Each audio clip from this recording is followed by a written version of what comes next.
Good morning and welcome to my home. Guys, unfortunately, I believe that there are millions and millions of people out there who are self-selecting themselves out of an intimate relationship with God and out of participation in the story that God has for them because of shame, because of guilt, because of fear from something that they did after they came up out of the waters of baptism. A sin that impacted them or others in a really drastic and vivid way. Those types of things we often deal with internally, and we think that we're the only ones going through it, and it causes us to want to hide from God. And we believe the lies of the devil that somehow we didn't actually get salvation, that we actually never were intimate with God, because if we were, there's no way we could have done anything like what we did. And that's a lie, and it's really dangerous in this time. Because if God is shaking everything in the world right now so that he can draw all of his people together for the next beautiful move that he's going to do, we can't have anybody left behind. So today, I'm going to give you some encouraging stories and principles that I hope you can grab hold of, or that you can learn and use if there's anybody else in your life who you think fits this profile, so that we can stop the lies of the devil and we can get right back into the place and the destiny that God has for us. All right, here we go.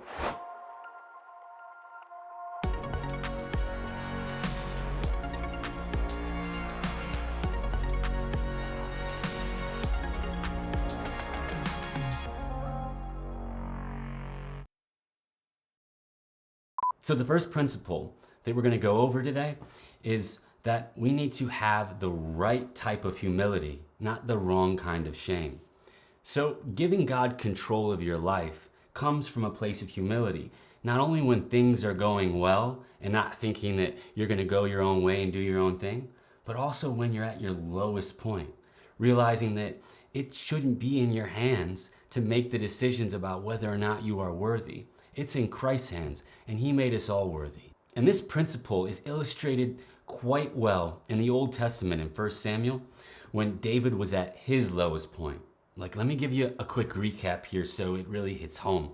So David had defeated Goliath. He'd been anointed king, and he had his whole life ahead of him. He'd won lots of battles. He'd been through a lot. But unfortunately, Saul never got the memo. And part of what God wanted to do in David's life to illustrate to the entire nation of Israel why God liked David's heart so much was to take him through some adversity. Now, the way David responded to that was at times very inspiring, and it was in line with walking with the Lord, but other times he made mistakes and compounded those mistakes. So after many, many years of running from Saul and hiding out in caves, despite everything that he'd been called to and everything that he'd done for the nation of Israel, he found himself actually getting refuge and participating in daily life on the other side of the line with one of Israel's most sworn enemies, the Philistines. You've heard of them.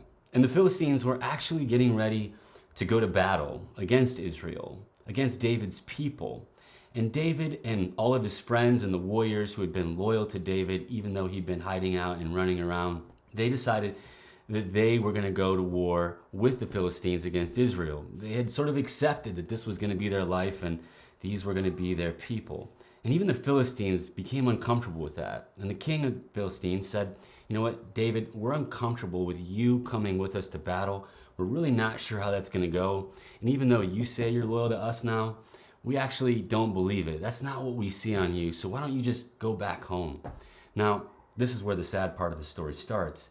David and his men returned back to a town called Ziklag in the southern part of Judah, where their families had been hidden out and all their stuff.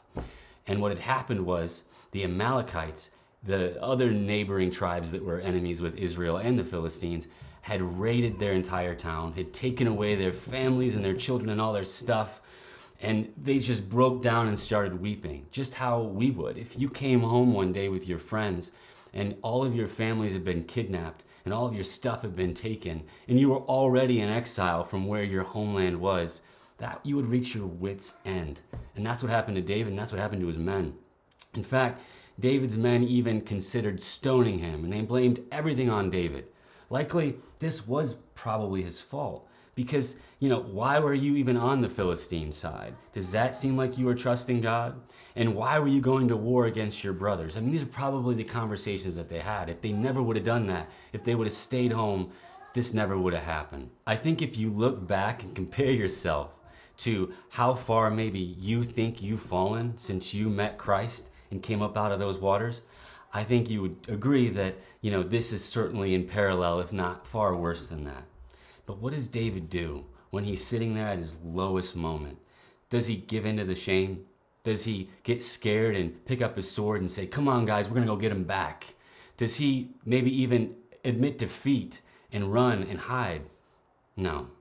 He grabs the priest and he says, bring me the ephod.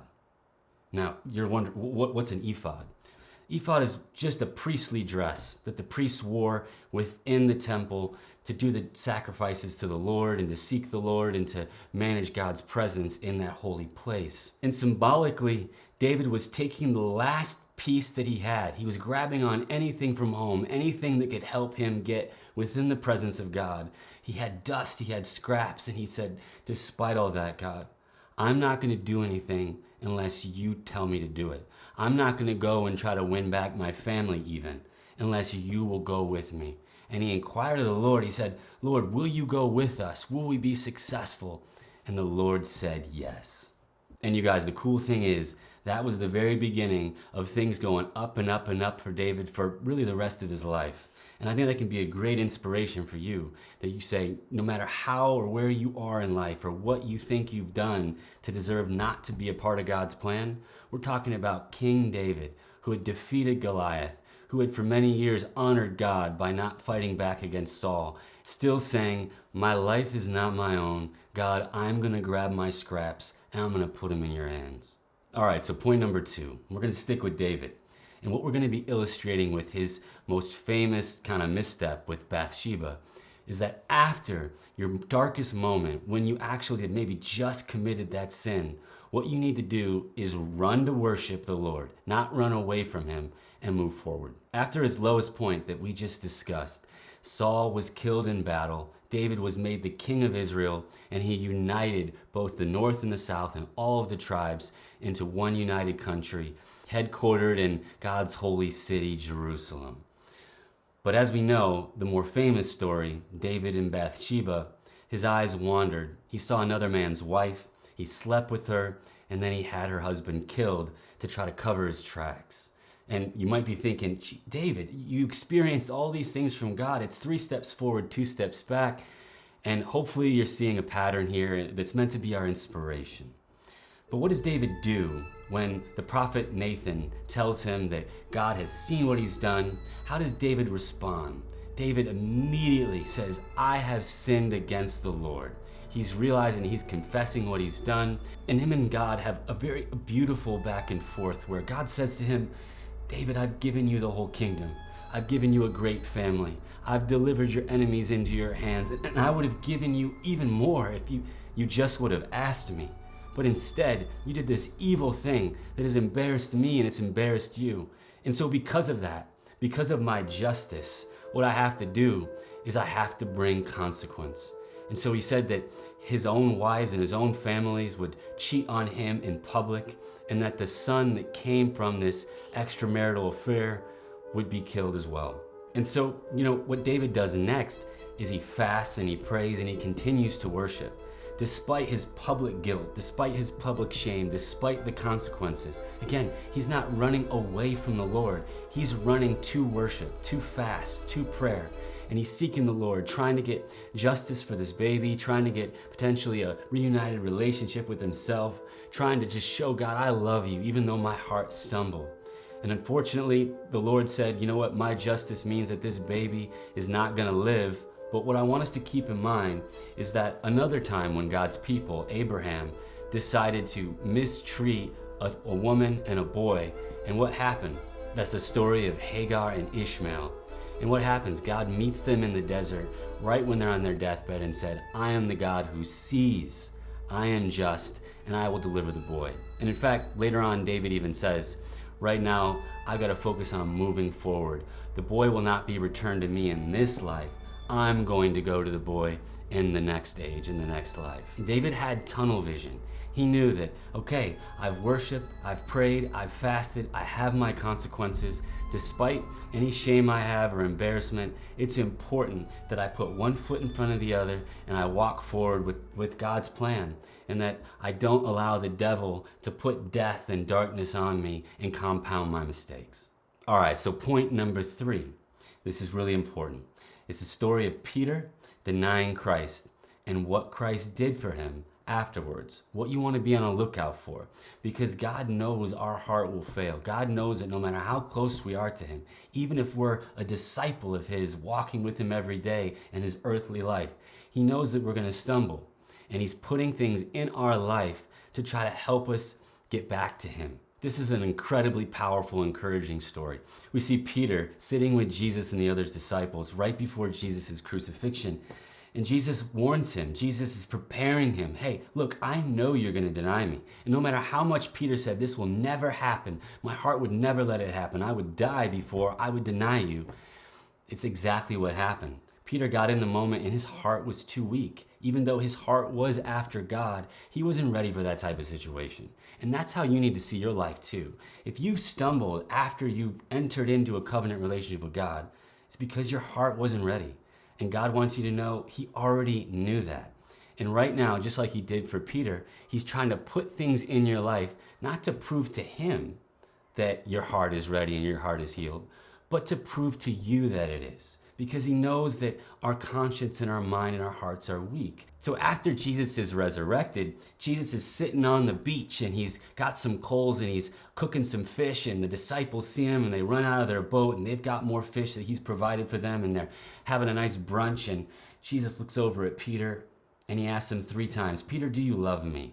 And Peter says, yeah, I do love you. And then he says again, Peter, do you love me? He does this over and over again until Peter starts getting annoyed, until there's an aha moment where Peter realizes, I denied you 3 times. And now, Christ, you're giving me an opportunity to say I love you 3 times before you're sending me on my way to be the leader in the forefront of building your church. And I think that's so beautiful, because there's only a few pages in the Bible relative to thousands of years of history. So what's in there, we have to believe is there for us to grab onto. And so what Christ wants you to know is that, you know what, if you've become a Christian, if you've begun your walk with me and you've stumbled away, pray for him. Be on the lookout for me to put things in your life to prove to me and prove to you, and to sort of solidify in your mind and your heart that you are ready and that your heart is healed and has moved on. All right, so let's go back and summarize. Number 1, right after you've done something that you know is a sin against the Lord and you feel darkness and you feel shame, don't run away from God. Run to God and worship. Tell him what you've done. Tell him how that's not who you are and that's not where your heart is. And just stay in praise and worship until you feel the Lord lift that burden off you, and then you got to move forward.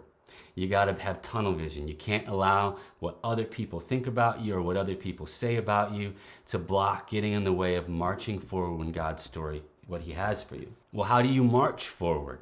Well, you take whatever scraps or pieces that you have in your hand, just like David at his lowest point, and you say, God, I'm going to give them to you. It may just be a couple dollars. It may just be a few moments of your time. It may just be, you know what, God, I'm not going to look at pornography. I'm not going to use alcohol. I'm not going to smoke. I'm not going to do something that's got me in this vice.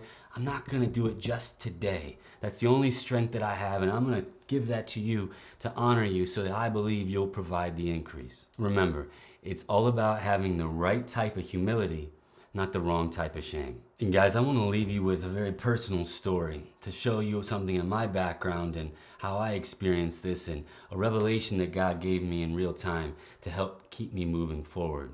So in my past, many, many years ago, I struggled with substance abuse. I struggled with being good in my relationships, and I kind of was a very destructive person, and that began to weigh on me because I'd been baptized, I received the Lord, I heard the teachings, and I just didn't have the maturity or the strength and heart to put it into practice consistently. I had a lot of iniquities hanging over my head. And one day, it was a particularly bad weekend for me, and I was sitting on Monday morning, and I had just put myself in sort of a comatose. I was walking through life like a zombie. I had sort of said to myself, I must not really know the Lord. I must not be built to follow him, and so I'm just going to walk through until he destroys me. And the sad thing about that is it couldn't have been further from the truth. And the Lord, all of a sudden, I was sitting in my car, and I all of a sudden started breathing really heavy, like you get when you get anxiety and you get a panic attack. And the Lord met me in that moment, and he said, "Do you hear your breath?" And I said, "Of course I do." And he said, "That means you're still alive. And that's by no accident. And what I need you to do is I need you to realize that you are an eternal being. So whether or not you reach your mature potential today, 100 years ago, or 100 years from now, it's all the same in my eyes." And that revelation to me allowed me to have the strength and feel the love of God as he held my breaths in his hand. And it wasn't an accident. It wasn't as if he was sitting in heaven somewhere saying, oh, I forgot about Dan. You're still alive? Oh, that's a mistake. And so that every breath was in his hand, and that he was giving each and every breath, and I needed to honor that. And that I was an eternal being, and I had my whole existence outside of time and space for God to mold me into something that would bring him glory. And I look back at my life today and how beautiful it's become, my children, my wife, my relationship with God, the way I'm able to interact with all of you. And that would have never happened unless he would have met me and told me those things. And now I feel so excited that he's given me these words to share with you. Guys, I'm praying for you. I hope you're praying for me. Let me know how this goes. Hopefully this word has been able to help you, or you've been able to grab onto some of these stories. I'll make sure I'll put the verses in the comments or the notes section so that you could potentially share this with somebody, and this encouragement and these prayers that you may have fallen away into shame or sin and the lies of the devil. You guys, take care. I'll see you next time.